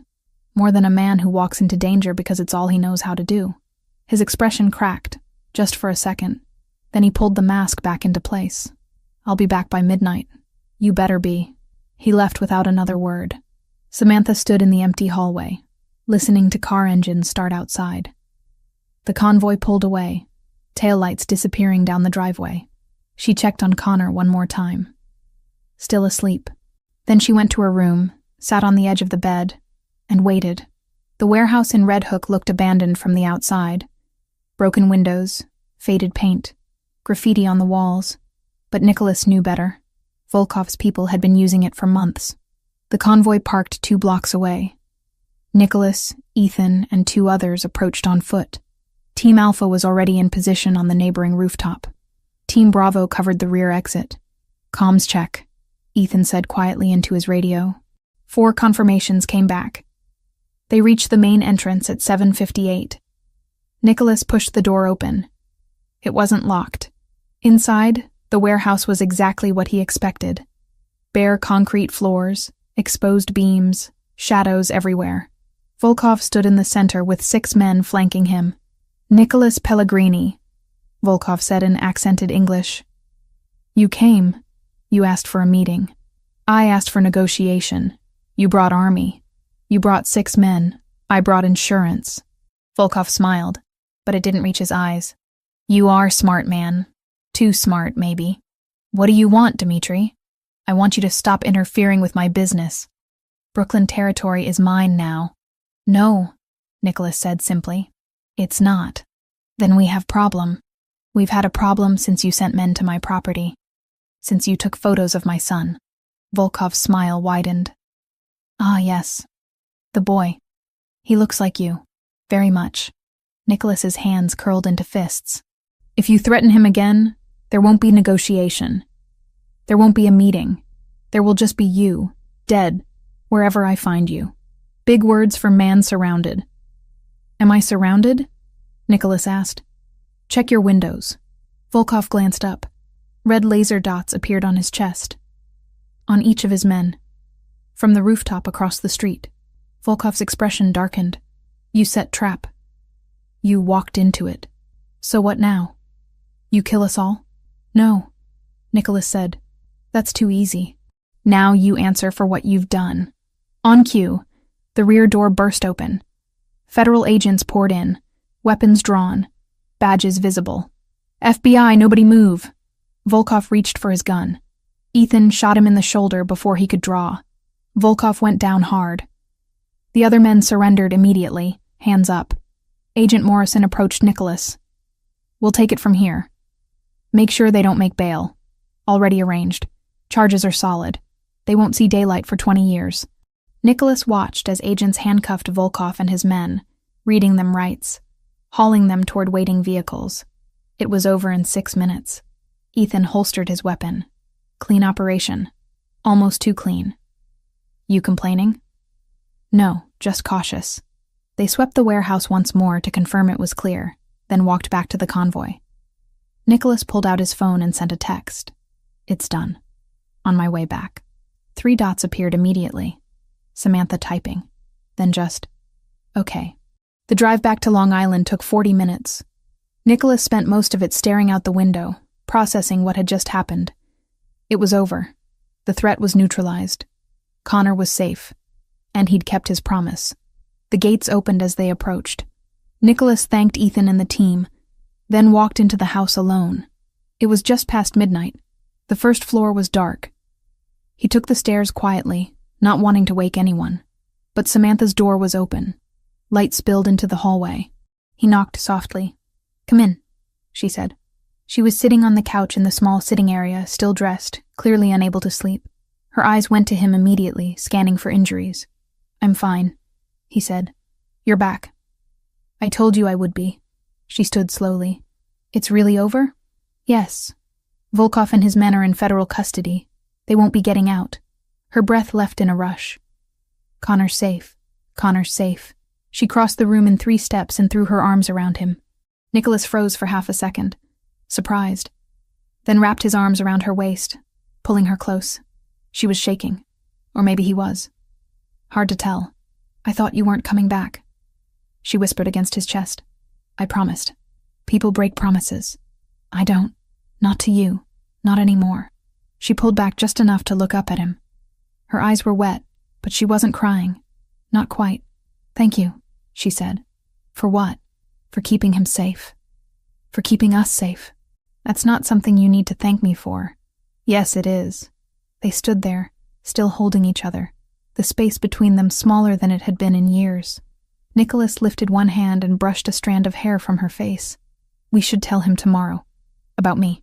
Are you sure? I'm sure. She nodded. Okay. Tomorrow. He reluctantly let her go and stepped back. You should get some sleep. So should you. I will. He turned to leave, but her voice stopped him. Nicholas. He looked back. I'm glad you came back. Me too. He left, closing the door quietly behind him. Upstairs in his own room, Nicholas finally let himself breathe. It was done. The war was over. And tomorrow, he'd tell his son the truth. 3 months passed before Samantha realized she'd stopped counting days. The property no longer felt like a fortress. It felt like home, or something close to it. Connor ran through the halls without hesitation, knew every guard by name, had claimed the library as his personal kingdom. The threat was gone. Volkov and his lieutenants were serving federal sentences that would keep them locked away for decades. The Bratva's operations in New York had collapsed without leadership. Other families had moved in to fill the vacuum, but none of them had interest in Nicholas's territories or his family. They were safe, and yet Samantha and Connor were still here. Nicholas had offered more than once to help them move back to Brooklyn, set them up in a better apartment, hire security if she wanted it, give them space.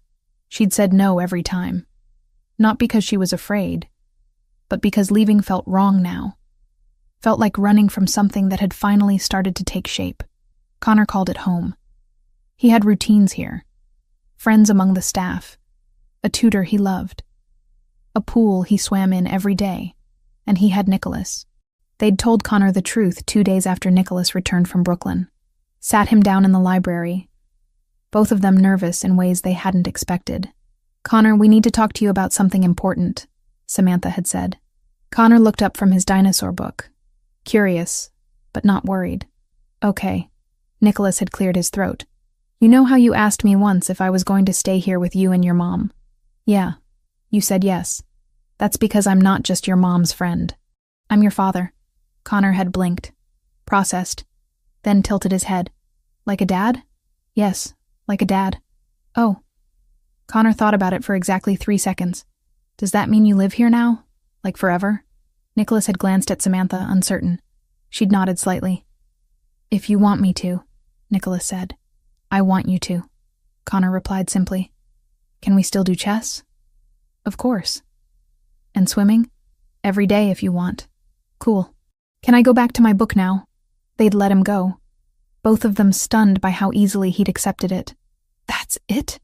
Samantha had whispered. "No questions? No anger?" "He's 4, Nicholas said. "He just knows he's loved. That's enough." And apparently it was. Connor started calling Nicholas Dad within a week. Not all the time, but enough that it stopped sounding strange. He'd run into a room yelling for Dad to come see something, and Nicholas would drop whatever he was doing and go. Samantha watched them together constantly, still marveling at how natural it had become.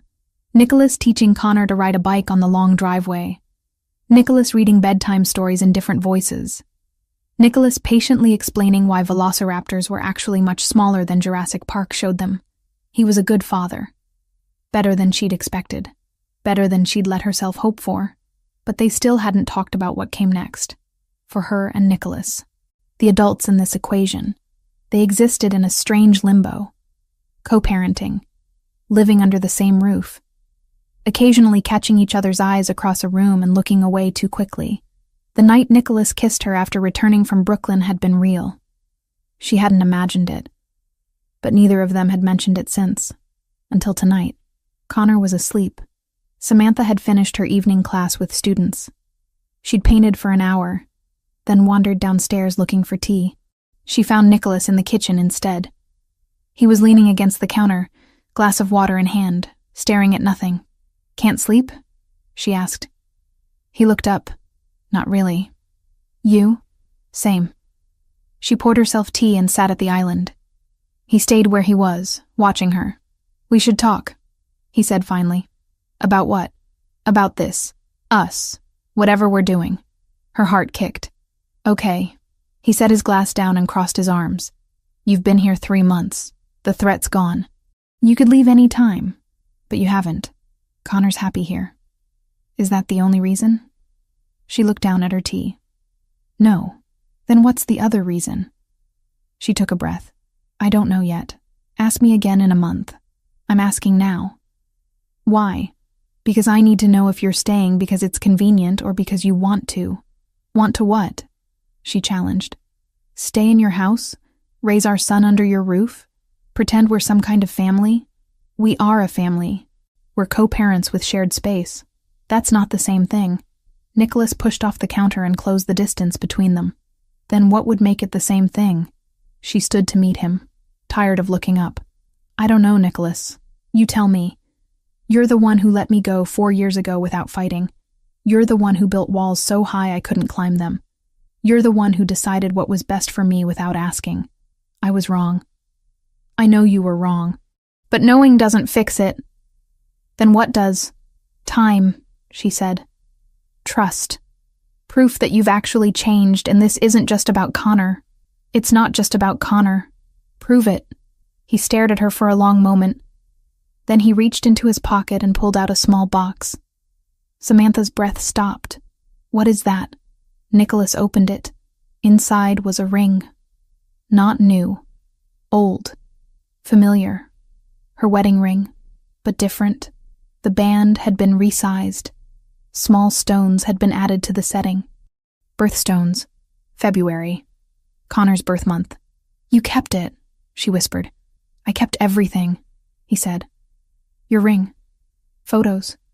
The painting you left in the apartment. Everything. Why? Because I wasn't ready to let go. Even when I signed the papers. Even when I told myself it was over. I couldn't throw away the only proof I'd ever had something real. Tears burned her eyes. "Nicholas, I'm not asking you to marry me again," he said quickly. "Not yet. Not until you're ready. But I want you to know I'm serious. About us. About building something that lasts. How do I know you won't run again? Because I have something to lose now. You. Connor. This." He gestured around the kitchen. "I was a coward 4 years ago. I'm not anymore." She looked at the ring, at the birthstones that represented the son he hadn't known existed when they divorced, at the care that had gone into having it redesigned. "When did you do this?" she asked. 2 months ago, after things settled, after I knew we were safe. You've been carrying it around for 2 months, waiting for the right time to show you. And now is the right time? I don't know, but I'm tired of waiting." Samantha took the box from his hand and studied the ring up close. It was beautiful. Understated. Perfect. "I need time," she said. "I know, and I need you to court me. Properly. Like we're starting over. I can do that. And I need you to be patient when I'm difficult." "You're not difficult." "Yes, I am. I'm angry and scared, and I don't trust easily anymore." "I know," he said gently. "And I'll earn it back, however long it takes." She closed the box and handed it back to him. "Keep it safe, for when I'm ready." "You will be?" "Ready, I mean? Ask me in a month." He smiled. Actually smiled. "You said that already. Then ask me every month until the answer changes." "Deal." She picked up her tea and started toward the door. Then stopped. Turned back. "Nicholas?" "Yeah?" "Thank you. For this. For trying. I should have tried 4 years ago. You're trying now. That's what matters." She left before he could respond. Upstairs, she checked on Connor one more time. He was sprawled across his bed, covers kicked off, T-Rex on the floor.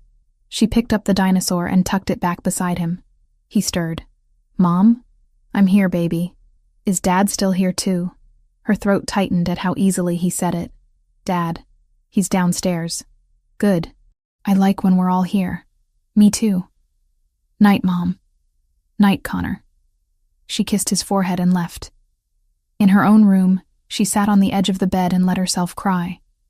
Not sad tears, not happy ones either. Just release. 4 years of holding everything together. 4 years of being strong alone. She didn't have to be alone anymore, if she wanted.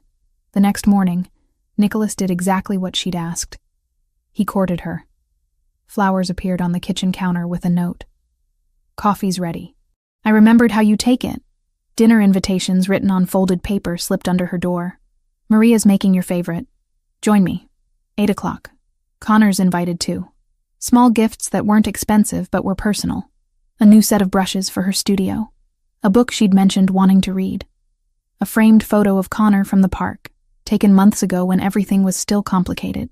He didn't push, didn't demand, just showed up, consistently, proving he meant what he'd said. 2 weeks later, Samantha's father called. She'd been avoiding him since arriving at the property, sent occasional texts confirming she was safe, but refused video calls. She wasn't ready to explain. But he called at a time when she couldn't ignore it. Connor answered her phone before she could stop him. "Hello?" A pause. "This is Connor. Who are you?" Another pause. Connor's face lit up. "Your grandpa?" "Mom talks about you." Samantha crossed the room in 3 steps and took the phone gently. "Dad." "Samantha." Her father's voice was strained. "Who was that?" "That was Connor. Your grandson." Silence on the other end. "I had a baby," she continued. 4 years ago, after the divorce. I should have told you sooner, but things were complicated." "Complicated how?" "He's Nicholas's son." More silence. Then, "Are you serious?" "Yes." "And you're where? Still in New York?" "Yes. We're at Nicholas's property. It's a long story. I think I need to hear it." She told him. Not everything, but enough. The festival. The reunion. The DNA test. The threats. The move to Long Island. The resolution. When she finished, her father was quiet for a long time. "I need to come see you," he said finally. "Dad, you don't... I need to meet my grandson. And I need to talk to Nicholas. About what? About the conversation I had with him 4 years ago. The one I regret every day. Samantha's chest tightened. He told me. About you asking him to let me go. I thought I was protecting you. I was wrong, and I need to tell him that. Face to face. He knows. He deserves to hear it from me anyway. She looked across the room at Connor, who was building a tower with blocks. When do you want to come? This weekend, if that works. I'll ask Nicholas. Samantha? Yeah? I'm sorry. For interfering. For thinking I knew what was best when I should have let you choose. I know, Dad. Do you forgive me? I'm working on it. That's fair. They talked a few more minutes, then hung up. Samantha found Nicholas in his office that afternoon. My father wants to visit this weekend. Nicholas looked up from his laptop. Okay. You're not worried? About what? About seeing him again. After everything. He was trying to protect you. I understand that now. Nicholas closed the laptop. He can stay here if he wants. Guest room on the 2nd floor. You'd do that? He's Connor's grandfather. And your father. Of course I would. He wants to apologize to you. He doesn't need to. He thinks he does. Nicholas leaned back in his chair. Then I'll listen. That weekend, Samantha's father arrived. He looked older than she remembered. More gray hair, deeper lines around his eyes. But he smiled when Connor ran to greet him. You must be Connor. I'm 4, and I know everything about dinosaurs. That's impressive. Do you know about dinosaurs? Not as much as you, I bet. Connor grabbed his hand. Come on. I'll teach you. He dragged her father toward the library. Samantha and Nicholas followed at a distance. He's a lot like you, her father said, glancing back at Nicholas. I've noticed. They spent the afternoon together. Connor showed off his drawings, his dinosaur collection, his ability to hold his breath underwater for 10 seconds. Her father listened to every word, asked questions, laughed at Connor's jokes. At dinner, Connor sat between his grandfather and Nicholas, perfectly content. After Connor went to bed, the 3 adults sat in the living room. Awkward silence filled the space until her father finally spoke. Nicholas, I owe you an apology. You don't. Yes, I do. I interfered in your marriage. Told you to let my daughter go because I thought your world was too dangerous for her. I was wrong. Nicholas didn't respond immediately. When he did, his voice was measured. You were trying to protect her. I don't fault you for that. But I took away her choice. And yours. I convinced you that leaving was noble when really I was just scared. We all were, Nicholas said. Scared doesn't make you wrong. Just human. She's happy here, her father said, glancing at Samantha. I can see that. And Connor is thriving. That's what matters. It is, Nicholas agreed. Her father stood. I'm going to bed. Thank you for having me. Anytime. After he left, Samantha and Nicholas sat in silence. That went better than expected, she said finally. He loves you. He was just trying to do right by you. You're being generous. I'm being honest. 4 years ago I would have been angry. Now I just understand. She looked at him. Really looked. You have changed. Is that a good thing? Yes, she said. It's a very good thing. Over the next month, life continued. Her father visited twice more. Connor turned 5 in February. Nicholas threw him a birthday party with a dinosaur theme that involved cake shaped like a triceratops, and decorations that turned the living room into prehistoric times. Connor was ecstatic. Samantha watched Nicholas navigate fatherhood with a grace she hadn't expected. He was patient, present, protective without being overbearing. And with her, he was persistent, not pushy, just there, consistently showing up, proving he meant what he'd said. One evening in late March, they were sitting on the back patio while Connor played in the yard with one of the guards. Spring was arriving slowly, flowers blooming, air warming. I have a question, Nicholas said. Okay. Are you ready yet? She turned to him. Ready for what? He pulled the small box from his pocket, the one with her ring. This. Us. Whatever you want to call it. Her heart hammered. You said you'd ask every month. It's been a month. It's been 3. 3 months since I showed you the ring, but I've been asking in other ways every day since. She couldn't argue with that. Connor asked me this morning when you and I were going to be married like his friend's parents. Nicholas continued. What did you tell him? That it was up to you. That I was working on it. Working on it how? By being the man you deserve. The partner you needed 4 years ago. The father Connor needs now. You've been doing that already. Then let me make it official. She looked at the box. At his face. At Connor running across the lawn, laughing. Ask me properly, she said. Nicholas stood, opened the box, took out the ring. Then he got down on one knee. Samantha Wells, will you marry me? Again, knowing who I am and what I come with, knowing it won't be easy but it will be real. Tears filled her eyes. Yes, yes, yes. I'll marry you. Again. Properly this time. He slid the ring onto her finger. It fit perfectly. The birthstones caught the light. Connor saw them and ran over. Why is Dad on the ground? He just asked me to marry him, Samantha said. Connor's eyes went wide. And you said yes? I said yes. Does that mean we're a real family now? Nicholas stood and pulled Connor into a hug. We've been a real family for a while, buddy. This just makes it official. Cool. Can I tell Grandpa? You can tell everyone. Connor ran inside, yelling for Maria and her father. Samantha and Nicholas stood alone on the patio. Are you sure about this? She asked. Really sure. I've never been more sure of anything. Even with all my baggage, all my trust issues, especially with those, he said. Because they mean you're not settling. You're choosing. And you're choosing me. She reached up and kissed him. Soft. Sure. Full of promise. When they pulled apart, he was smiling. What? She asked. I just realized I get to spend the rest of my life proving I'm worth that choice. You already have, she said. Every day for the last 3 months. Then I'll keep doing it. Every day for the rest of our lives. Connor burst back outside. Grandpa's crying. Happy crying, he said. And Maria's making a cake. Samantha laughed. Of course she is. The three of them walked back into the house together.